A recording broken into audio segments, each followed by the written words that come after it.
Salut les jeunes, aujourd'hui on s'attaque à l'Antigone de Jean Anouilh.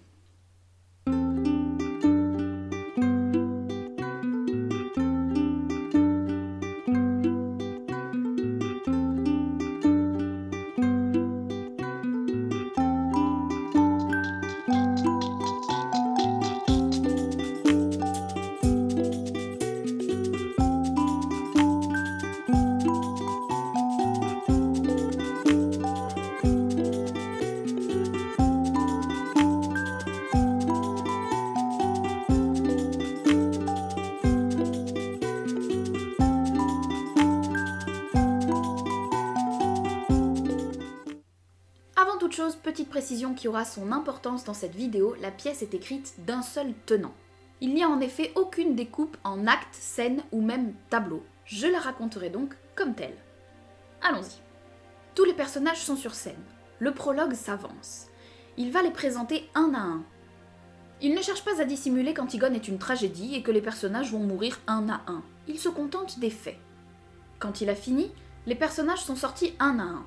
À son tour, il sort. Sur le plateau, la lumière a changé. Entre Antigone, ses chaussures à la main. Elle vient de dehors. La maison est encore endormie et elle écoute. Surgit la nourrice. Elle veut savoir où elle était passée. Antigone parle du jardin et de la campagne qui dormaient encore quand elle est sortie. Elle ne mentionne absolument rien du but de son excursion. La nourrice s'est faite un sang d'encre. Elle s'est levée pour aller voir si Antigone ne s'était pas découverte dans la nuit et ne l'a pas trouvée dans son lit. Quelle inquiétude! Elle s'enflamme, certaine que la jeune fille est allée retrouver un soupirant. Antigone acquiesce, fatiguée. Elle est toujours pure et reste promise à Aimon, le fils de Créon. Elle veut que sa nourrice cesse de pleurer, elle aura trop besoin de ses larmes bientôt. Entre Ismène qui s'étonne de voir sa sœur déjà debout. La nourrice se désespère, il n'est pas bon pour des princesses d'être levées avant les servantes. Antigone s'assoit et réclame du café. La nourrice sort en chercher. Antigone regarde sa sœur et se souvient de leurs bêtises d'enfance. Ismène est belle, elle vit. Mais sa sœur aînée ne veut pas entendre parler de ce souvenir. Elle a passé une grande majorité de la nuit à réfléchir. Elle ne veut pas du plan d'Antigone, c'est de la folie, toute la ville va se retourner contre elles deux. Créon n'aura pas le choix, il devra les condamner à mort. Bien sûr, elle aussi pense à son frère, mais elle ne veut pas mourir. Antigone, elle, n'en démord pas. Les arguments de sa sœur ne font que renforcer sa détermination. Finalement, elle l'encourage à revenir se coucher, arguant qu'elle sera moins belle si elle manque de sommeil. Ismène résiste mais finit par capituler et sort. Revient la nourrice. Antigone semble fatiguée. Elle prend le café que lui tend la nourrice mais refuse les tartines. Elle n'a pas très faim. Elle fait promettre à la nourrice de s'occuper de sa chienne, de ne plus jamais la gronder, même si elle fait des bêtises, et surtout de lui parler beaucoup, non pas comme à un chien, mais comme à un être humain. Au cas où elle-même ne serait plus là pour le faire. La nourrice finit par fléchir et promet. Arrive Aimon. Antigone demande à la nourrice de les laisser seuls. Antigone lui demande de lui pardonner leur dispute de la veille et de la serrer fort contre lui. Le jeune homme s'exécute. De toute façon, il lui avait déjà tout pardonné. À peine avait-elle claqué la porte. Elle lui explique qu'elle aurait aimé et protégé le petit garçon qu'ils auraient pu avoir, qu'elle aurait été une mère infiniment présente. Il en est certain, bien sûr, qu'elle sera une bonne mère. Elle ressent le besoin de s'assurer auprès de lui qu'il ne s'est pas trompé de sœur le jour où il lui a fait sa demande. Peut-être aurait-il dû lui préférer Ismène qui est si belle et si colorée. Mais Aimon rit. Il n'a jamais voulu d'Ismène. Enfin, Antigone lui fait promettre que quand elle lui aura dit les deux choses qu'elle a à lui dire, il partira sans parler ni se retourner. Méfiant, Aimon promet toutefois. Si elle est venue à lui la veille, pomponnée et joliment vêtue, c'était parce qu'elle le désirait, parce qu'elle voulait être sa femme avant l'heure. Il s'apprête à parler mais elle l'interrompt. Il a promis. La seconde chose, c'est qu'elle ne pourra pas l'épouser. Sans s'expliquer davantage, elle le supplie de partir, menaçant de se jeter par la fenêtre s'il ne s'exécute pas. Ayant promis, il sort sans rien dire. Antigone se rassoit devant la table. Voilà qui est fait. Entre de nouveau Ismène. Elle vient vérifier que sa sœur est toujours là. Elle essaie de nouveau de la persuader de renoncer à son projet. Après tout, Polynice ne les aimait pas, il avait laissé ses sœurs de côté en attaquant la ville. Il ne mérite pas que toutes deux prennent un tel risque. Mais Antigone, tendrement, lui explique qu'effectivement, quand elle est rentrée au matin, elle venait précisément de rendre les honneurs funèbres à son frère. Elle sort. Ismène la suit. Entre Créon avec son page, puis un garde. Ce dernier tourne longuement autour du pot avant de donner enfin la raison de sa présence. Il a manifestement très peur de la réaction de Créon. Avec 2 autres gardes, il a été assigné à la surveillance du cadavre de Polynice. Or, dans la nuit, quelqu'un a tenté de recouvrir le cadavre et de rendre les honneurs funèbres. Les 3 hommes ont tiré à la courte paille pour savoir lequel d'entre eux viendrait au palais pour prévenir le roi. Créon lui fait promettre de garder le silence sur cette affaire, arguant que les 3 gardes ne garderont la vie que si l'affaire ne s'ébruite pas. Le garde promet et sort en courant. Créon s'adresse à son page avant qu'il ne sorte à leur tour. Entre le cœur. Somme toute, il explique les ressorts d'une bonne tragédie. En gros, il en faut bien peu pour que ça merde. Ensuite, il n'y a plus qu'à attendre que les événements suivent leur cours. Entre Antigone, poussée par les gardes. Elle est le flamboyant exemple de ce que le cœur vient juste d'annoncer. Il se retire. Antigone rechigne. Elle ne veut pas être touchée par les gardes et par leurs sales mains, comme elle dit. Celui qui la tient lui fait remarquer l'état de ses propres mains. Antigone prend note. C'est vrai, elle a les mains couvertes de terre.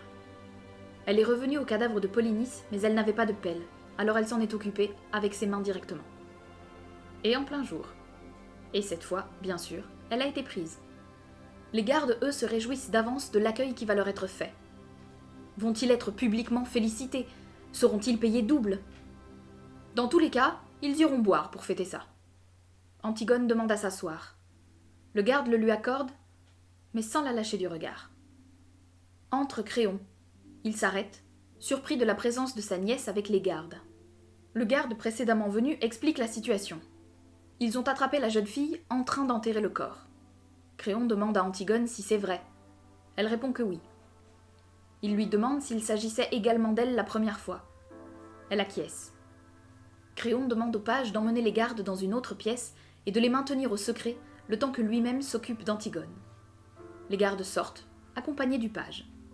Créon veut savoir si sa nièce a fait tout cela en connaissant l'édit qu'il avait promulgué. Oui, elle le savait. Pour lui, elle s'est persuadée qu'être une princesse lui épargnerait un sort funeste. Elle assure n'avoir pas pensé à cela. Pourtant, Créon ne peut se résoudre à la condamner. C'est sa nièce. Il promet de faire disparaître les 3 gardes si Antigone reste muette sur les événements. Mais la jeune fille n'est pas conciliante. Créon tente de lui expliquer le poids qui pèse sur ses épaules, celui de la couronne. Mais entre eux, c'est un dialogue de sourds qui s'installe. Chacun reste campé sur ses positions. Créon raconte alors à sa nièce une vérité qu'il est le seul à connaître. Éthéocle et Polynice n'étaient rien de plus que 2 traîtres, traîtres à leur famille comme à Thèbes. Tous 2, chacun leur tour, ont conspiré pour faire tuer leur père. Tous 2 également voulaient asservir Thèbes. Ils se sont entretués au pied des murailles et l'armée argienne les a piétinés. Créon a fait récupérer un corps, le moins abîmé des 2, afin de faire rendre les honneurs funèbres, et à la vérité, il ignore s'il s'agit d'Éthéocle ou de Polynice. Et ça n'a plus aucune importance. Antigone semble douter quelques secondes avant de se reprendre pour de nouveau tenir tête à son oncle. Celui-ci commence à craindre de ne pas parvenir à la sauver. Elle parle trop fort et l'antichambre est pleine de monde. Entre Ismène. Elle vient annoncer à sa sœur qu'elle a pris sa décision. Elle ira avec elle pour enterrer leur frère. Elle vient également asséner au visage de Créon qu'elle choisira la mort aux côtés d'Antigone. Mais celle-ci ne veut pas de ce revirement. Ismène a choisi son camp. Il est trop tard désormais pour penser en changer, mais Ismène s'obstine. Antigone se tourne vers Créon et le menace de le crier partout, que cela mènera à la révolte parmi le peuple. Créon appelle les gardes. Ceux-ci entrent. Créon ordonne qu'on l'emmène. Les gardes se saisissent d'Antigone et sortent avec elle. Ismène court derrière eux. Entre le cœur. Il ne comprend pas le choix du roi. Mais Créon, lui, sait qu'il n'aura pas d'autre alternative. Antigone doit mourir, il comprend mieux à présent. Sa nièce n'était pas faite pour la vie. Polynice ou non, elle serait morte de toute façon. Aémon entre. Créon sait que son fils va plaider pour la vie de sa promise. Mais il ne peut pas changer sa décision. Thèbes sait désormais. Il est roi, mais pas au-dessus des lois. Peu importe les arguments d'Aémon, il ne peut pas fléchir. Il ne peut plus. Aémon en appelle à ses sentiments de père. Mais Créon, quoique malheureux, demeure inflexible. Son fils sort. Le cœur ne comprend pas. Mais il n'y a rien à comprendre, les choses sont ainsi. Entre les gardes avec Antigone. La foule entre dans le palais. Elle réclame le sang. Créon ordonne qu'on les repousse hors du palais et laisse Antigone sous la surveillance des gardes. Il sort. Antigone parle avec le garde. C'est sans doute le dernier homme qu'elle verra. Elle veut en savoir plus sur lui. Il répond sans rechigner. Elle demande comment elle va mourir. Emmurée vivante, paraît-il, répond le garde. Il n'hésite pas sur les réponses. Pourtant, quand elle lui demande s'il veut bien de sa part remettre une lettre quand elle sera morte, il ne manifeste pas un enthousiasme débordant. Néanmoins, s'il s'agit de son écriture à lui, alors ça ira. Elle commence à lui dicter une lettre, s'interrompt, pour finalement aller à l'essentiel. Elle s'apprête à lui dire qui en est le destinataire quand les autres gardes entrent dans la pièce. C'est l'heure. Tous sortent. Entre le chœur. La fin de l'histoire approche. Le messager arrive en courant. Il cherche la reine. Il s'arrête dans sa course et raconte au chœur ce qui vient d'arriver. Alors qu'Antigone était presque totalement emmurée, ils ont soudainement entendu une plainte venant de l'intérieur. Créon a compris tout de suite. Ils ont retiré les pierres le plus vite possible pour trouver Antigone, déjà sans vie, pendue au fil de sa ceinture. Aémon la détachait en lui parlant doucement. En apercevant son père, il a mis un coup d'épée qui n'a pas rencontré de cible, puis se l'est passé en travers du corps. Arrive Créon. Il a fait coucher les deux amoureux côte à côte, enfin calme. Mais le chœur a une nouvelle à annoncer à son tour. La reine, apprenant la mort de son fils, a posé son tricot, très calmement, et s'est enfermée dans ses appartements pour se trancher la gorge. Créon est seul désormais. Il se tourne vers son page. Il est douloureusement conscient de sa charge, mais ne cesse pas d'être roi, même quand les deuils se multiplient. Il a une réunion du conseil qui est prévue. Il faut se retrousser les manches et y aller. C'est ainsi. Son page et lui sortent. Reste le chœur. La tragédie s'est déroulée exactement comme elle le devait. Thèbes est calme maintenant. Ceux qui devaient mourir se sont tus. C'est au tour des vivants de continuer.